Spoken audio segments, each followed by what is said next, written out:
Hello everyone, welcome to my channel. I'm Penny from Wales in the UK. Thank you for stopping by today. It's lovely to have you here. So in today's video I'm starting an altered book. So here's a picture of what it will look like at the end of the video. So here we go. So this is a German book, and no particular reason that it's German. I just found it in the museum bookshop. They have a second-hand bookshop there, so I often go down and have a nose to see what they have. This one is called The Seasons.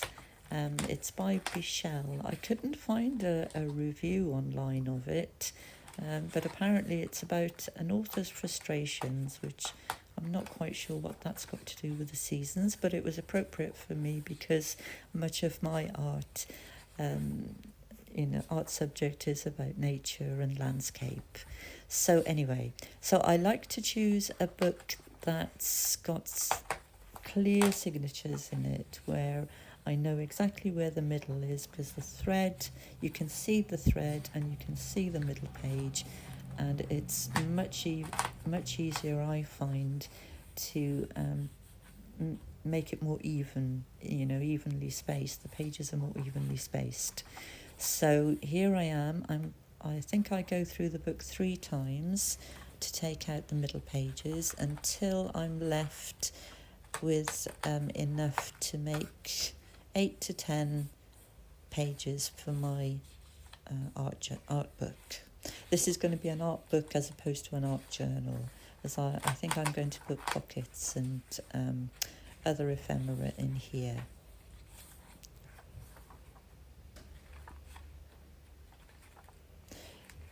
I chose this book. It's got quite a narrow spine, but because I only want a few pages, it was ideal. It's in good condition.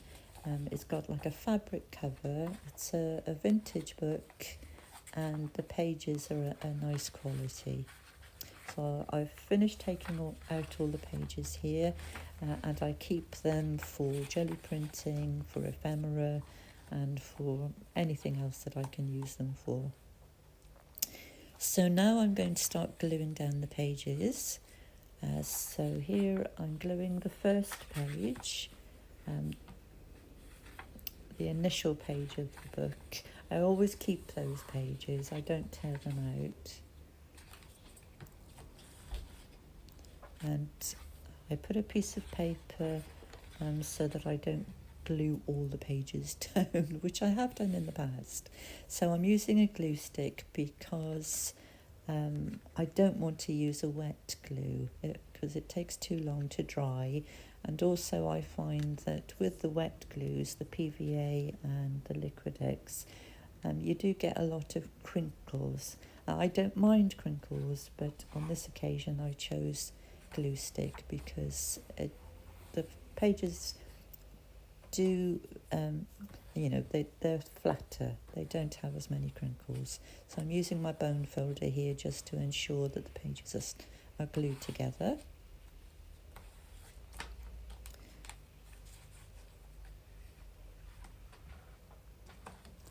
So I'll go on to the next one.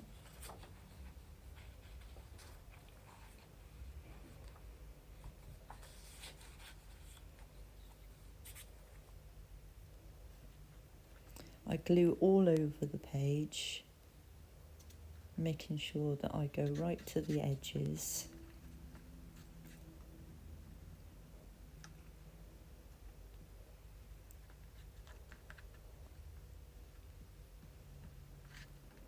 And then I lift the book to make sure that it's nice and flat and even.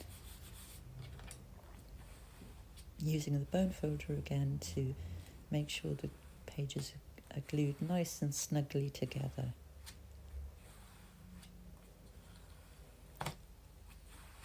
So I go through the book and glue 2 pages together, although I did have 2 spare pages, so 2 of the pages have got 3 pages stuck together, if you see what I mean. So now I'm going through and counting how many pages I have, and I have 9 pages, which is perfect. and they all lie nice and flat. So I leave the book for a few hours now so that the glue dries.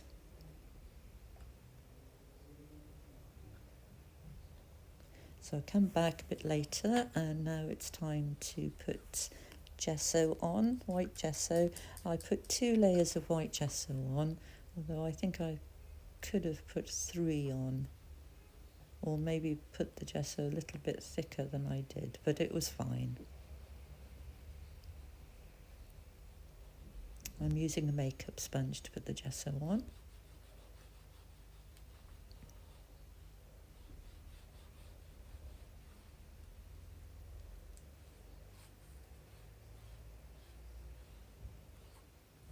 So I've finished the 2 layers of gesso here, and now I'm going to cut a piece of this fabric to put over the spine, just to strengthen it, and I just wanted to use the fabric. I liked it because it's nice and simple, and the leaves are nice and lovely colours. So I'm just cutting a piece here to fit the spine of the book.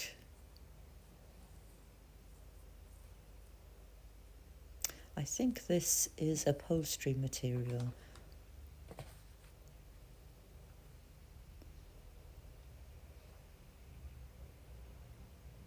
So I've cut the piece down to size, excuse me, and I've also taken some of the threads out to make a bit of a fringe on each side.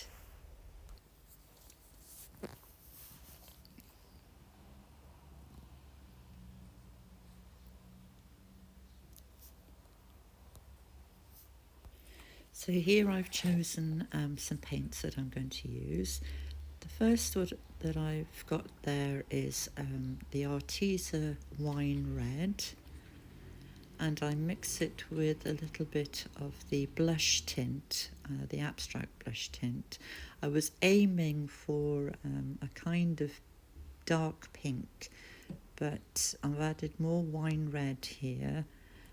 But it actually turns out to be more purple than pink, and I don't like it. So now I've added black. I'm not quite sure why I added black, but now it's a really dark purple and I don't like it at all. So then I go to my raspberry red, the Arteza raspberry red, and that seems to be okay. So that's what I end up using. The mixture of the wine red, the blush tint, the black, and the raspberry red. So I'm putting it on here with a sponge, but in actual fact I don't like the end result, or not that I don't like it, but it's more purple than a pinky red. So now I decide to add a layer of the raspberry red, just plain raspberry red on the top. And I'm using a small paintbrush here, and then I move on to a slightly bigger paintbrush, a flat brush, to work a bit more quickly.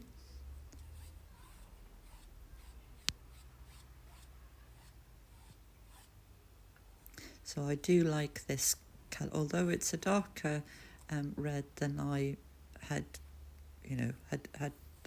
wanted at first, but I do actually like it, and I think it goes well with the fabric. So now I'm going to do some mark making now.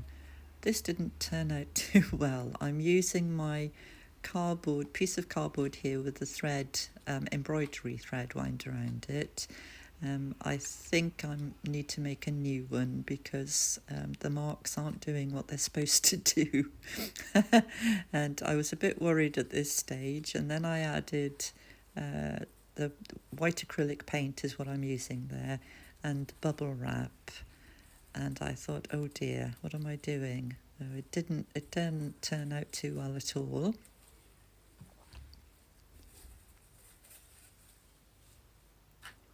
Then after this, I decide this is the Arteza olive green paint, and I'm also going to use a jade green, the Arteza jade green, and I'm using two leaf stencils. This is the first one, and I do this one with the olive green paint.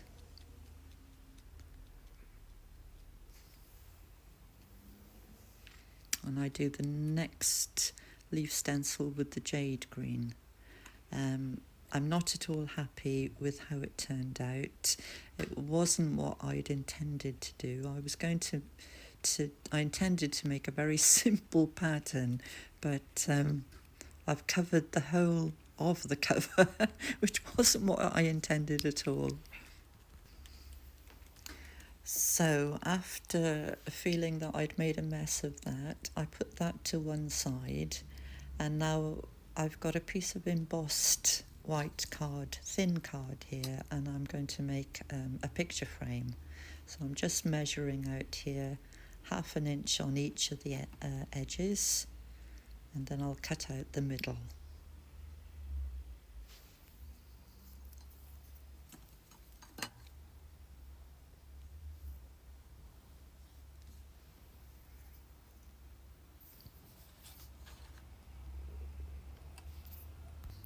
I had used a craft knife to cut out the middle, but because the card is embossed, it was tearing it. So then I used the scissors instead.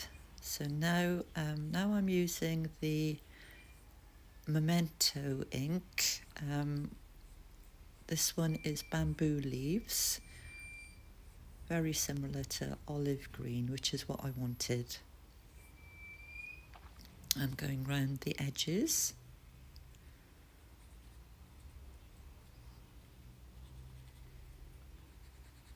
On the inside and the outside.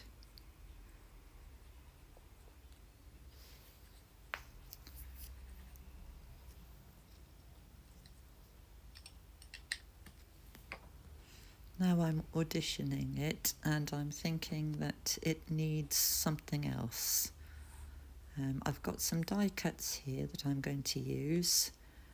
So I found some pink card, and I think I've used some sort of greyish black paper and some leaves that I've cut out from green paper. So I'm just auditioning the pieces, seeing what they look like, how they fit, where I'm going to put them. That's a little flower. I end up using just leaves. But I was quite lucky that I found that pink paper card, which matched almost perfectly to the light pink on the fabric. Now I'm thinking that the background is a bit dark, so I used the piece of embossed card.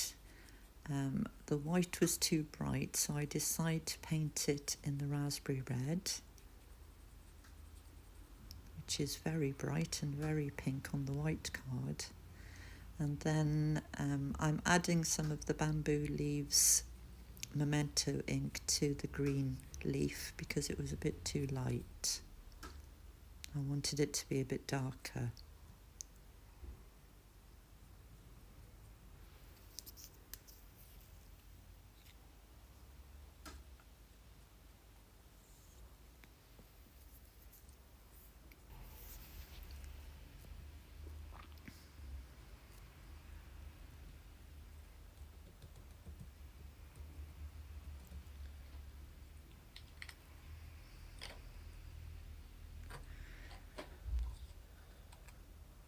So I'm letting those dry now, and then I come back later on to put the window on, or the picture frame rather. And now because I think I need something else, so I get my little pot of scraps of thread and little bits of fabric. That's a bit of lace that I try, but it's not what I use. So I'm just trying out different bits to see what I want to put on.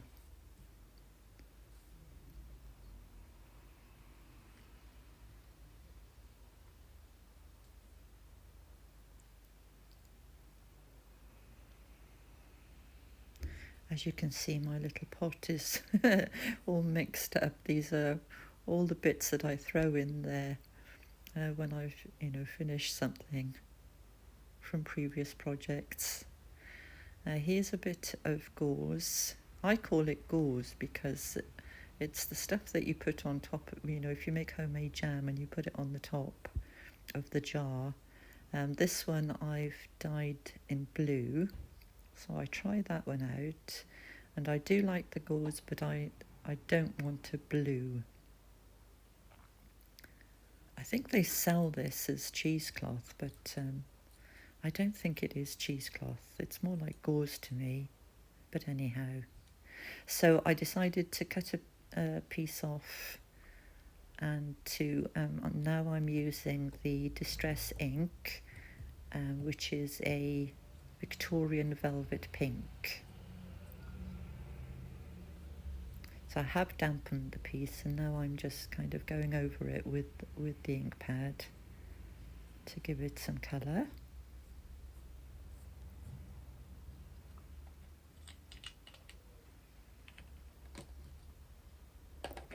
And I do like that because that goes well with the colour on the book and the fabric. Oh, I forgot to say, what I did, because I didn't like the stenciling and the mark making, I went over the cover with one layer of the raspberry red, the Arteza raspberry red. And actually, I was very happy because I didn't realise Arteza is quite translucent, so you can see the leaves underneath, and I do like that. So I was quite happy with that in the end, thank goodness. So now I'm gluing on the gauze there, or the cheesecloth. Now I don't know what to call it. And I'm gluing on the leaf.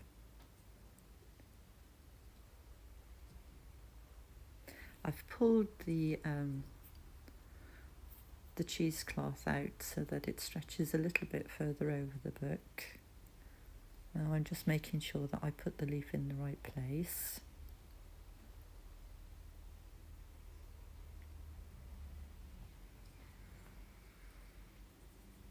I felt that it needed something more, so I rummaged through my boxes and I found this little black and white photocopy of an ink bottle and a pen, and there I'm just putting some of the Distress ink on there, which is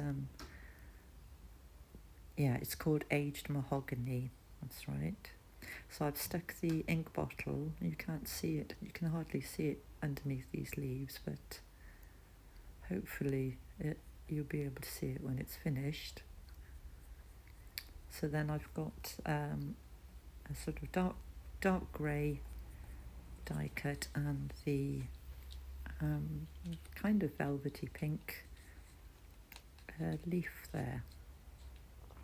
So I didn't know what to do with this piece when I'd painted it, but then I thought a little pop of colour would be nice. So I've got my very small leaf punch out, and I've punched out three of the leaves, and I just add them to one to the frame, and then the other two just inside, I think.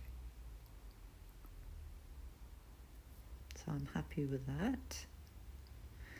So now I have finished it, but I also got out of my little scrap thread pot this piece of twine, and I decided I wanted to look a little bit more organic, if you like.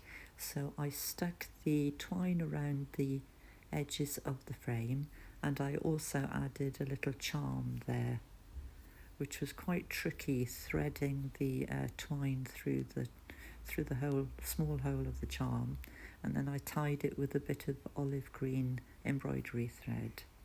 So that's it for today, everybody. Thank you so much for watching, and I will see you next time. Lots of love from me. Bye for now. Oh, and thank you to everybody who has subscribed. Thank you. Bye for now.